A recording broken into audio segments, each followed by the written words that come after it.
എന്ത് ഒന്നും കൂടെ വന്നേ. എന്തര് ഈ പഞ്ചാര ഡബ്ബി ഒന്ന് എടുത്തരോ? കയ്യത്തണില്ലേ? ആ കയ്യേക്കാലും രണ്ടു മൂടെ നാക്ക് നീളമില്ലേ നിന്റെ നാക്കിന്? അത് നീട്ടി കറക്കി ഇങ്ങെടു.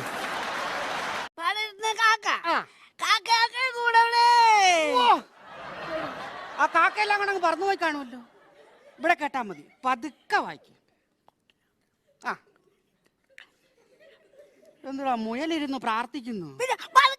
എനിക്ക് കേക്കണം, നിന്റെ മനസ്സിൽ പഠിച്ചാ പോരാ. ഹലോ, ആ വാ വാ ആ വാ. CMS കോളേജിന്റെ പുറകിലൊരു സെമിത്തേരി ഉണ്ടേ, അങ്ങോട്ട് വന്നാ മതിയേ.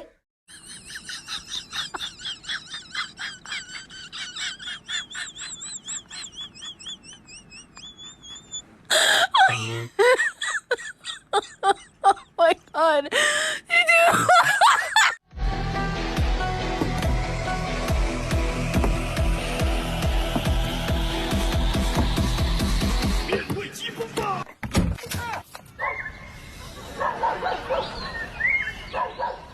അച്ചാറ് പൂക്കാതിരിക്കാൻ നമ്മൾ എന്താ ചെയ്യണ്ടേ? നീലക്കുറിഞ്ഞി ഇട്ട് വെച്ചാൽ മതി. എന്തത്? നീലക്കുറിഞ്ഞി ഇട്ട് വെച്ചാൽ മതി. 12 വർഷത്തിലൊരിക്കൽ നീലക്കുറിഞ്ഞി പൂക്കൂ. അതിനു മുമ്പ് അച്ചാർ തീർന്നോളൂ.